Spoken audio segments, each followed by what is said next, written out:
Bueno, gu gutxi bera ikasturte honen hasieran abiatu genuen gogoeta bat, Ernai eta Giti IPS elkarlanean, hein handi batean, bueno, Ernaitik zetorkigun norbeteko gonbidapen bati loturik, eta guk IPS moduan begionez ikusi genduen olako gogoeta bati ekitea eta erronka moduan planteatzea, hein handi batean iruditzen zaigulako, bueno, gazteengandik etortzen diren norbiteko gogoetak eta eztabaidak eta hausnarketak interes berezi bat eduki beharko luketela, aldaketa klabetan egon daitezkeen pertsona eta aktibo eta subjektu guztientzako. Aldi berdina iruditzen zaigu, askotan gazteak zertan dabiltzaten inguruko gogoeta etengabean kokatzen dugula, jardun kolektiboetan kokatzen garen pertsonak eta askotan oinarrizkoa den horri ez diola erreparatzen, gazteak zertan dabiltzaten jakiteko, gaztei entzutea eta gazteengandik etortzen diren norbiteko hausnarketak dagokion aitortza eta zentralidade emote igual dagokigula, eta hori dela hein handi batean bete beharko funtzioa eta guk IPS moduan zubigintza lan horretan ikusten genuen interesgarri izan zitekeela horrelako gogoeta batean gainera elkarlan edo lankidetza klabetan edo kokatzea, Gainera iruditzen zaigu, errealidade gaur egune oso konplexua eta erpin askokoa bada, errealidade soziala, eta belaunaldi berriek eduki dezaketen norbiteko ikuspegiak, ulerkerak, eztabaidaren gakoak, korapilo horiek askatzeko gaitere eduki ditzaketen norbiteko rekursoak edo baliabideak, agian irakasgai moduan baliagarria izan daitezkeela bestelako sektore eta esparru batzuentzako baitere erabilgarri edo erreferentzia bezala erabiltzeko, Eta arloetatik ikusten genuen zen, interes berezia zeuko norbiteko gogoeta eta eskaria bat zela eta gazteengandik gainera etorri ez geroan, guretzako are gehiago iruditzen zaigulako sektoreak berak duen ezaugarriengatik interes berezia pizten duela eta horretarako IPS tresna bat edo lanabes bat izatea nahiko genuke. Gure partetik, abiapuntu izan zen orain dela aspaldidanik ikusten genuen, eztabaida hau honen inguruko gogoeta abian zegoela, are gehiago, azkenengo urtetan, berezik ez ikasturte honen bueltan, gutaz aparte, gazte mugimenduetako beste eragile ezberdinek baliatu izan dutela, gogoeta egin dutela, eta nolabait ikusten genuen falta zela urrats bat emate alde batetik forma emateko hobeto teorizazio guzti horri eta gogoeta horretan sakontzea, baina baita eztabaida bera zabaltzeko eta bestelako gazte eremu batzuetan garatzeko. Eta are gehiago sarritan hitz egiten delako parte hartze politikoaz, gazteetaz, gazteriaz, irudi oso konkretu bat dago parte hartzen horren inguruan, oso adierazle konkretuetara jotzen da, boska, alderdien ganako parte hartzea, forma espontaneagoak, baina guk arreta jarri nahi genuen bestelako parte hartze politikorako praktika batzuetan eta hortik jotzen dugu parte hartzetik boteretzerako logika hori eta lehenik igual guk hausnarketa bera ez dugula planteatzen ez dugu planteatu modu itxi batean ez da ondorio zorun batzuekin eta oraindik ere osatze prozesuan ari garela hausnarketa hori. Baina, lerro nagusitan izango litzateke nolabait gaztetasuna eta gazte sektore ezberdinetatik planteatzen den esku hartze politikoa baliagarria dela klabe eraldatzaile batzuetan gazte unibertso hori kontuan hartuta, baldin eta erreparatzen baldin badiogu beste kokapen soziostruktural eta baldintzapen sozial batzuei erreparatzen diogu, gure kasuan arreta berezia jarri diogu klase sozialari, nazio aferari dagokionean, sexu genero sistemak eragindakoari dagokionean. Ulertzen dugulako hori direla gure bizitza ezaugarritzen duten eta bertatik eratortzen zaizkigun zapalkuntza zentrala. Eta nolabait gure gazte izatearen kondizio hori eta heldu eta gazten arteko botere harreman horiek, harreman interpertsonaletan, instituzio ezberdinen bidez garatzen direla bitarteko bat gure gazteen integrazio zehatz bat garatzeko sistema politiko eta ekonomikoan. Ulertuta holan, gure gazte izateak dela dependentzia egoera batetik,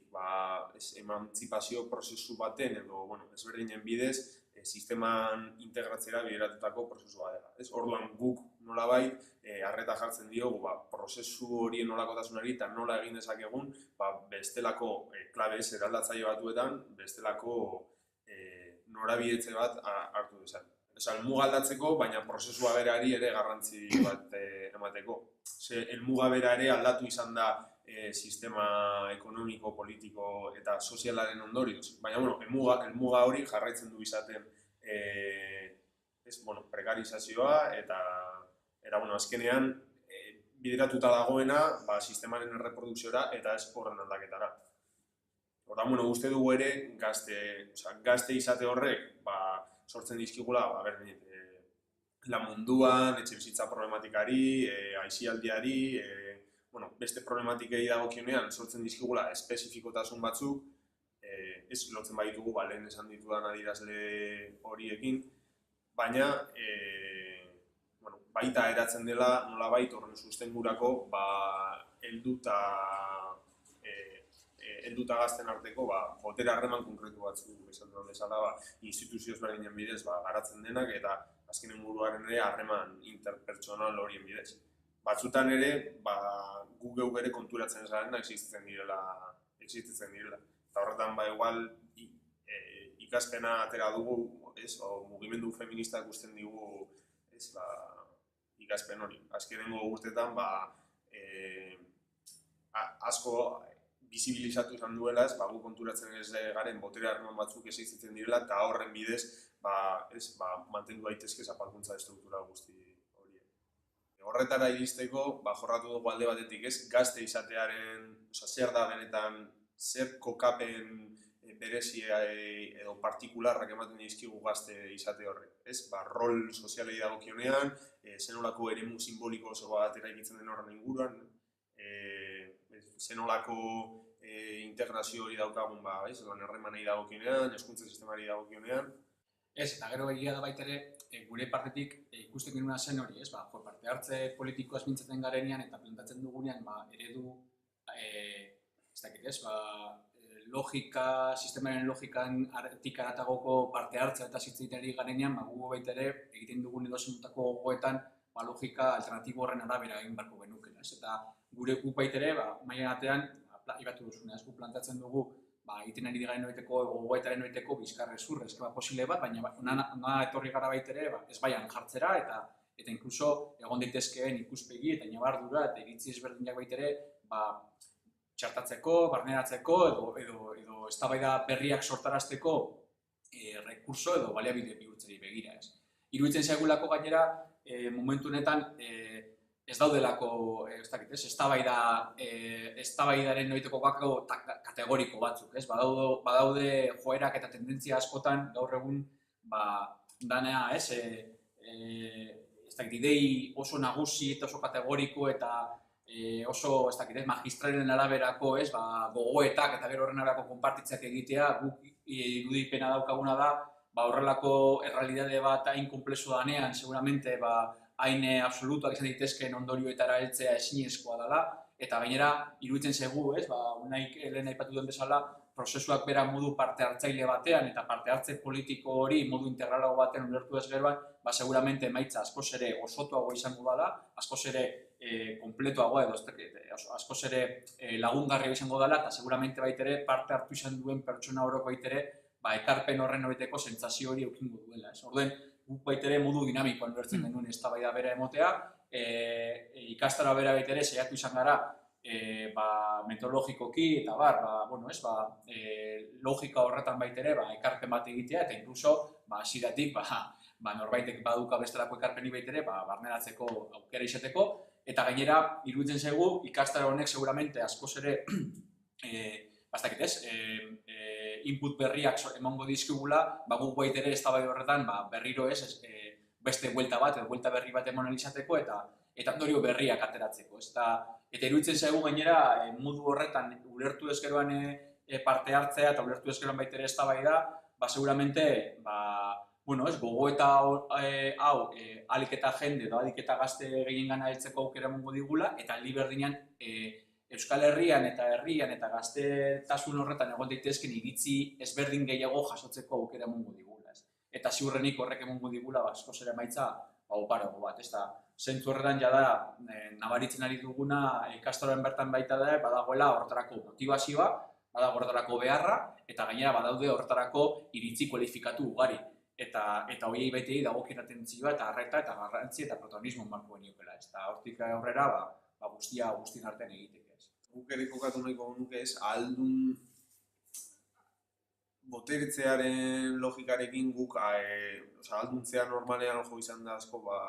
ez harreman interpertsonaletan edo, bueno, ukatuak izan zaizkigun praktika sozial ezberdinetan, gaitua sentitzeko edo mekanismo horiek berreskuratzea eta gaitua sentitzea. Ez gu horretatik haratago ere jorratu nahiko genituzke beste dimentsio horiek nioenean zeharkatu nahi dugula bizitza antolatzen duten espazio guzti horiek, emantzipazio prozesua gauzatzen duten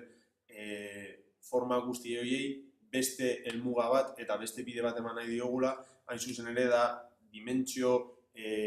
gure bizitza osatzen duten dimentsio material beste bat garatzea, hau da, produkzio, kontsumo, beste sare eta forma batzu garatzea, simbolikoki eraikitzea beste bizitzaren ulerkera, balio, logika sistema berri bat, eta finean bizitzeko beste izateko modu bat garatzea aurreko bi horiek posibilitatuko duten. Gainera, iruditzen zaigu, IPS-en papera, horretan baitere, papera interesgarri izan daitekeela, ez? Gu, maila batean, jendartean egon daitezken errealitate ezberdinei begirako atentzio arreta jarri nenganeko genuke, eta gero, egia da, azpimarra berez egiten dugula, klabera aldatzailetan, edo bestelako eredu alternatibo batzuetan kokatu daitezkeen, eragile, subjektu, eremu edo alakoei begira. Iruditzen zaigu, hemendik ateratzen diren noiteko gogoetak, seguramente elementu komunak detektatzeko baliagarriak bihurtuko zaigula, eta askotan sentsazioa daukagu, espazio komun horietan, norberak duen noiteko jakintza, norberak duen noiteko gogoeta hori, eremu bakotzetik datorrenari, elementu komun horiek trukatzeko espazioen falta somatzen dugu. Guretzako zentzu horretan, badibidez gurekin horrelako lankidetza bat egiteak, espazio komun horietarako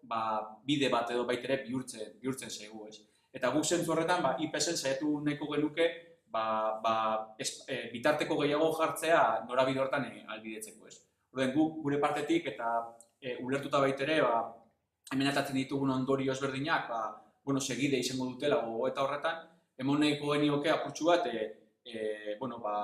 ataratzen ari dugun noriteko gogoeta guztioneri forma bat eta argitalpen forma bat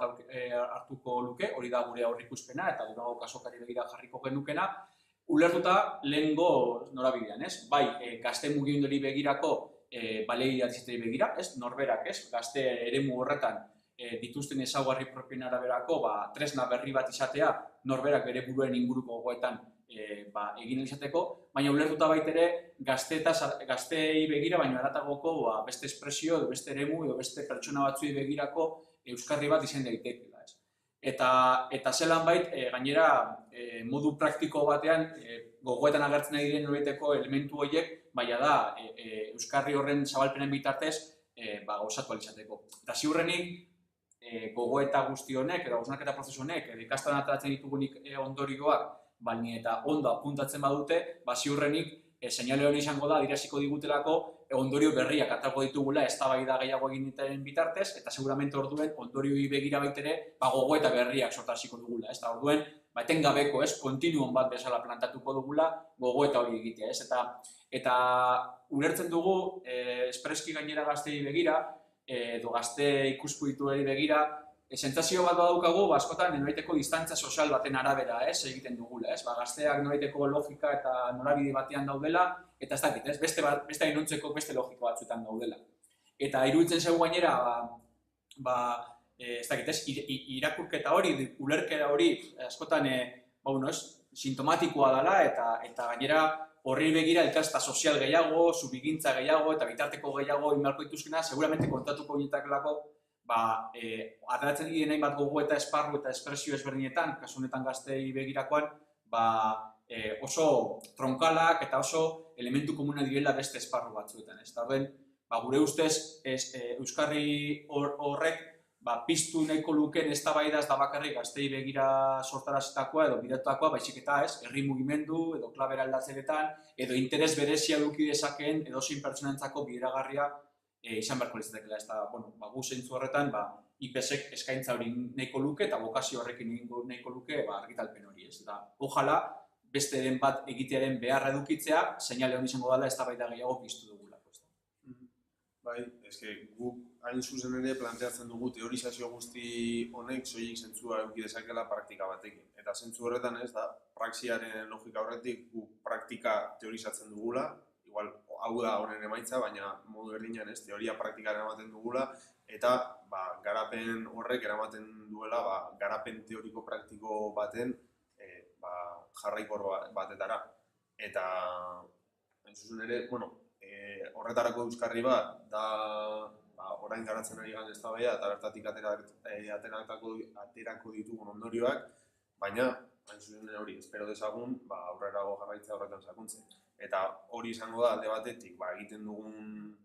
lan horren ondorioz eta ez benetan zenolako baliagarritasuna duen teoria bezala, bestelako bizi eredu horiek eraikitzeko, baina baita uste dugu interesgarria izan daitekeela ez horiek gazte eremuan eztabaidarako baliatzeko, baizik eta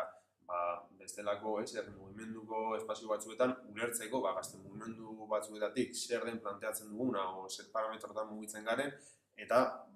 igual harreman interpertsonaletan edo heldu eta gazten arteko botere harreman horietan